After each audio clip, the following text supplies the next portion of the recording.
Hello, good morning, जोहार। मैं राजू और आप देख रहे हैं 24 झारखंड न्यूज। चलिए जानते हैं झारखंड की आज की 25 मुख्य बड़ी खबरों को।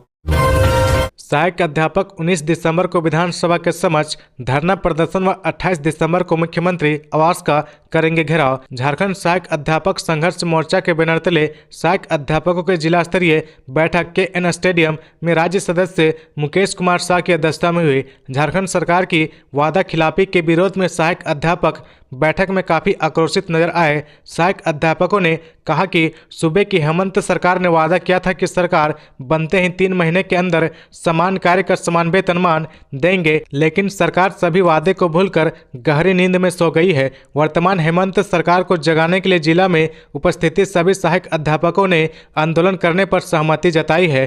प्रदेश नेतृत्व में आह्वान पर 18 दिसंबर की शाम देवघर जिले के सभी सहायक अध्यापक रांची प्रस्थान करेंगे। शीतकालीन सत्र में 19 दिसंबर को देवघर जिले के सभी सहायक अध्यापक आकस्मिक अवकाश में रहकर विधानसभा रांची में 1 दिवसीय धरना प्रदर्शन कार्यक्रम में भाग लेंगे। फिर भी बातें नहीं बनी तो झारखंड के सभी सहायक अध्यापक पारा शिक्षक 28 दिसंबर को मुख्यमंत्री आवास पर अनिश्चितकालीन घेराव करने का निर्णय लिया गया है। सुरक्षा में चूक, जाम में फंसे राज्यपाल, पुलिस वालों के छूटे पसीने। उपराष्ट्रपति के आगमन को लेकर पुलिस व जिला प्रशासन ने पुख्ता इंतजाम किए थे, लेकिन उनके जाने के तुरंत बाद व्यवस्था ध्वस्त हो गई। राज्यपाल से लेकर मंत्री और हजारीबाग प्रमंडल के प्रमंडलीय आयुक्त भी जाम में आधा घंटा से ज़्यादा समय तक फंसे रहे। उपराष्ट्रपति के आगमन को लेकर रणधीर वर्मा चौक के चारों तरफ से बैरिकेडिंग की गई थी। DC कार्यालय की तरफ से रणधीर वर्मा चौक आने वाले रास्ते पर कोऑपरेटिव बैंक के पास बैरिकेडिंग की गई थी। वहीं तिवारी होटल की तरफ से आने वाले वाहनों को रोकने के लिए बजरंगबली मंदिर के पास और सरायढेला की तरफ जाने वाले रास्ते में खादी ग्राम उद्योग के पास बैरिकेडिंग की गई थी। इसके कारण सभी तरफ से गाड़ियों की लंबी कतार लग गई। उपराष्ट्रपति को देखने दर्जनों लोग सड़क पर मौजूद थे। जैसे ही उपराष्ट्रपति का कारकेट गुजरा, वैसे ही रणधीर वर्मा चौक से लेकर ISM के बीच की बैरिकेडिंग खोल दी गई। इसके साथ ही सारी गाड़ियां तेज रफ्तार से रणधीर वर्मा चौक की तरफ आई, लेकिन पुलिस ने किसी को आगे जाने नहीं दिया।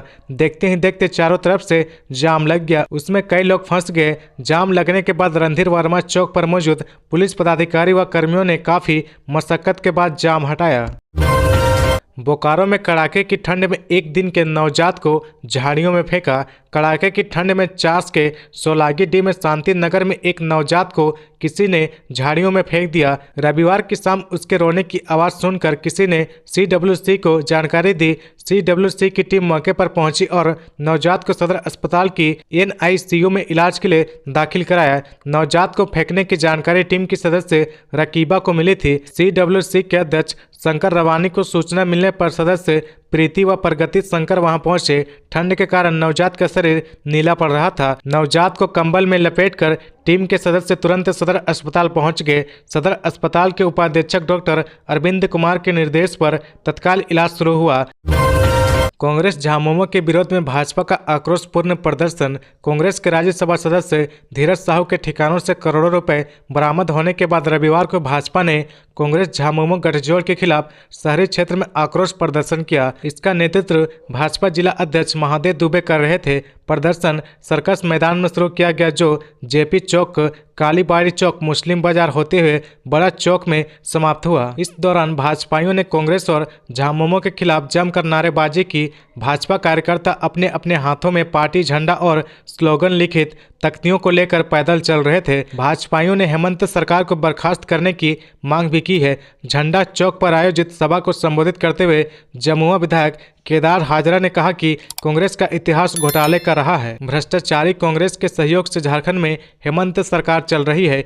UPA गठबंधन सरकार में जमकर लूट हुई है। उन्होंने कांग्रेस, झामुमो और राजद पर भी जमकर निशाना साधा है। साथ ही इस मामले को लेकर धीरज साहू पर मुकदमा दर्ज कर जल्द गिरफ्तारी की मांग की गई है। कहा कि कांग्रेस सांसद के ठिकानों से बरामद रकम गरीबों से लूटा हुआ है, क्योंकि 300 करोड़ की राशि बरामद होने के बाद कांग्रेस सांसद व UPA गठबंधन के नेता मौन धारण किए हुए हैं। इस मामले में ED को कांग्रेस सांसद और उनके सहयोगियों की जांच कर जेल भेजना चाहिए। कहा कि झामुमो और कांग्रेस परिवारवाद की पार्टी है।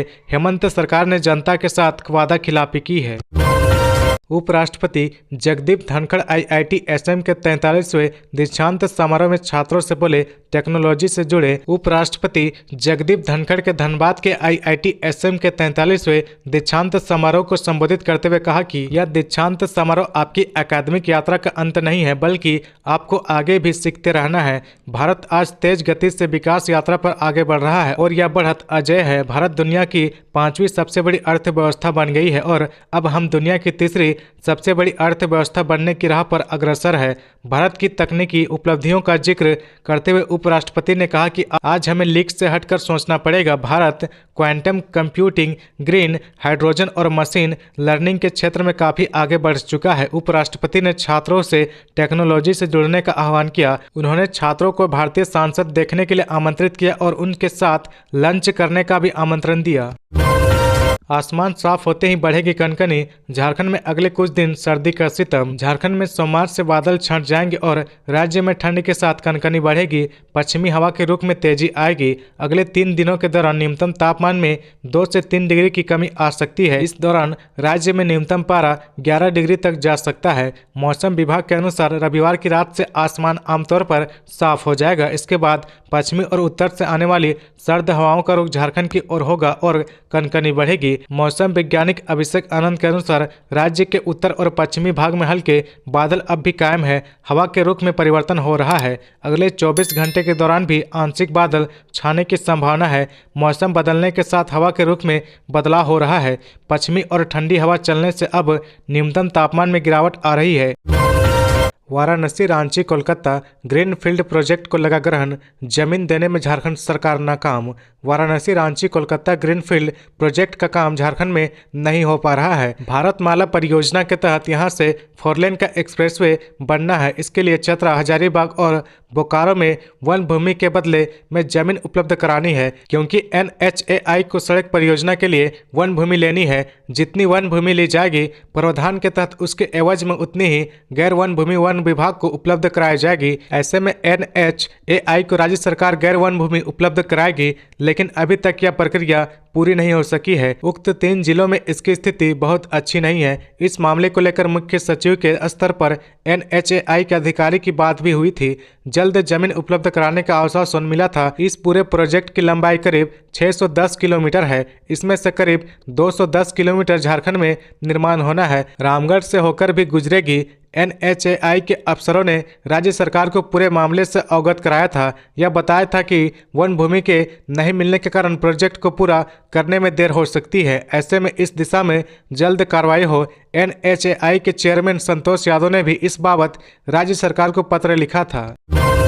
सरकारी अस्पतालों में फंड रहने के बावजूद मरीजों को नहीं दिया जाता भोजन। सरकारी अस्पतालों में मोतियाबिंद का ऑपरेशन कराने वाले करीब 25% मरीजों और उनके परिजनों को भोजन मुहैया नहीं कराया जाता है। वह भी तब जब स्वास्थ्य विभाग की ओर से इस मद में अस्पतालों को पर्याप्त फंड मुहैया कराया जाता है। स्वास्थ्य विभाग के कॉलिंग हेल्थ एजेंट को टीबी मरीजों ने कई चौंकाने वाली बातें बताई है। सर्वे में पता चला कि महज 32% लाभुकों को इलाज के लिए प्रोत्साहन राशि मिलती है। केवल 7% लाभुकों ने ही कहा कि वे टीबी से संबंधित सभी सामान्य लक्षणों को पहचानते हैं। सरकारी अस्पतालों में चलाई जा रही विभिन्न स्वास्थ्य योजनाओं के क्रियान्वयन को लेकर मरीजों और उनके परिजनों से टेलीफोनिक सर्वे के दौरान ऐसी कई खामियां उजागर हुई है। सर्वे रिपोर्ट में वार्डों के अंदर भर्ती मरीजों ने कम से कम 2 बार चिकित्सकों के भ्रमण करने पर जोर दिया। मरीजों ने भोजन की गुणवत्ता में भी सुधार की जरूरत बताई। हालांकि 70% से अधिक लोगों ने रांची सदर अस्पताल में साफ सफाई,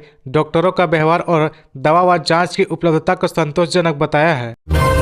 जामताड़ा में साइबर अपराधियों के खिलाफ बड़ी कार्रवाई। एक साथ पकड़े गए 12 साइबर अपराधी। झारखंड के जामताड़ा जिले में पुलिस को साइबर अपराधियों के खिलाफ बड़ी कामयाबी हाथ लगी है। यहां एक साथ 12 साइबर अपराधी गिरफ्तार किए गए हैं। इनके पास से 47 mobile set, 45 SIM card, 5 ATM card, 3 laptop, 3 motorcycle सहित 50,000 रुपए नकद बरामद हुए हैं। साइबर पुलिस की टीम ने जिले के करमाटांड़ थाना क्षेत्र के सिंदर जोड़ी शीतलपुर एवं सियाटांड गांव में छापेमारी कर 12 साइबर अपराधियों को गिरफ्तार किया है। जामताड़ा एसपी अनिमेश नेथानी ने बताया कि गुप्त सूचना के आधार पर यह कार्रवाई की गई है। कहा कि करमाटांड के विभिन्न स्थानों में छापेमारी की गई, इसमें 12 साइबर अपराधी कर्मी को गिरफ्तार किया गया है। कहा कि जिले को साइबर अपराध से मुक्त करने के लिए विशेष अभियान चलाया जा रहा है, इसी के तहत यह कार्रवाई की गई है। एक साथ 12 साइबर अपराधियों की गिरफ्तारी से जिला एक बार फिर से सुर्खियों में आ गया है।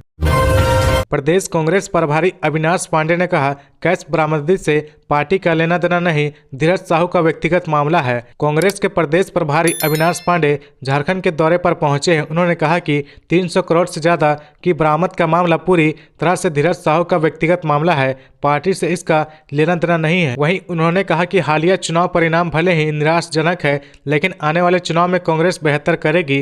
कांग्रेस के झारखंड प्रभारी अविनाश पांडे रांची पहुंचे हैं। एयरपोर्ट पर कांग्रेस के नेताओं ने उनका स्वागत किया। पत्रकारों से बातचीत करते हुए प्रदेश प्रभारी अविनाश पांडे ने धीरज साहू के ठिकानों से सैकड़ों करोड़ कैश को लेकर कहा कि इन पैसों से कांग्रेस का कोई लेना देना नहीं है। पार्टी ने पहले ही यह स्पष्ट कर दिया है कि यह धीरज साहू का व्यक्तिगत मामला है। वहीं उन्होंने कहा कि जब तक इनकम टैक्स और संबंधित एजेंसी की तरफ से ऑफिशियल स्टेटमेंट नहीं आ जाता, तब तक कुछ भी टीका टिप्पणी करना सही नहीं होगा। प्रदेश प्रभारी अविनाश पांडे ने कहा कि धीरज साहू का झारखंड में 100 वर्ष से भी ज्यादा समय से व्यापार चल रहा है। उनके व्यापार में परिवार के कई लोग शामिल हैं। ऐसे में जब तक इनकम टैक्स और संबंधित विभाग कुछ भी स्पष्ट नहीं कर देता, तब तक पूरे मामले पर कुछ भी कहना उचित नहीं होगा। बता दें कि कांग्रेस के राज्यसभा सांसद धीरज साहू के ठिकानों से 300 करोड़ रुपए से ज्यादा नकद पाए गए हैं, जिसको लेकर इनकम टैक्स की लगातार कार्रवाई उनके आवास और कार्यालय में जारी है। ईडी अधिकारियों को हनी ट्रैप में फंसाना चाहता था प्रेम प्रकाश। झारखंड में जमीन घोटाले केस की जांच से जुड़े अफसरों के खिलाफ रांची के होटवार जेल में साजिश रची गई। सूत्रों की माने तो साजिश रचने में अवैध खनन मामले में धराए प्रेम प्रकाश की भूमिका थी। इसके लिए उसने जेल अधिकारियों के साथ जेल में बंद हाई प्रोफाइल लोगों की मदद ले रहा था। ईडी द्वारा सुप्रीम कोर्ट में जो शपथ पत्र जारी की गई है, उसमें कई हैरान करने वाली बात सामने आई है। जारी शपथ पत्र के अनुसार ईडी अधिकारियों को हनी ट्रैप में फंसाने की फिराक में प्रेम प्रकाश लगा था। इसके लिए होली के दिन उसने एक लड़की को जेल में बुलाया था। उसने लड़की को ईडी अफसरों को दुष्कर्म के मामले में फंसाने के लिए बुलाया था। रांची के नगड़ी में मिला अज्ञात युवक का शव, जांच कर रही पुलिस। रांची की नगड़ी थाना पुलिस ने रविवार की सुबह क्षेत्र के सेम्बो पुल के पास एक अज्ञात युवक का शव बरामद किया है। युवक के दोनों हाथों में रस्सी के निशान पाए गए हैं। आशंका जताई जा रही कि युवक की हत्या कर शव को छिपाने के लिए इसे नगड़ी इलाके में फेंक दिया गया है। मामले की जानकारी पाकर पुलिस घटनास्थल पर पहुंच गई है। पुलिस ने शव को कब्जे में लेकर पोस्टमार्टम के लिए भेज दिया। घटना की छानबीन में पुलिस जुट गई है। तो ये थी आज की झारखंड की टॉप बड़ी खबरें। इसी तरह झारखंड की हर छोटी सी बड़ी खबर देखने के लिए आप हमारे चैनल 24 झारखंड न्यूज को सब्सक्राइब करके बेल आइकन प्रेस कर ले, जिससे झारखंड की हर छोटी सी बड़ी खबर की अपडेट आप तक पहुंचता रहे। तो आज के लिए बस इतना ही। हमें दीजिए इजाजत, फिर मिलते हैं नेक्स्ट न्यूज में।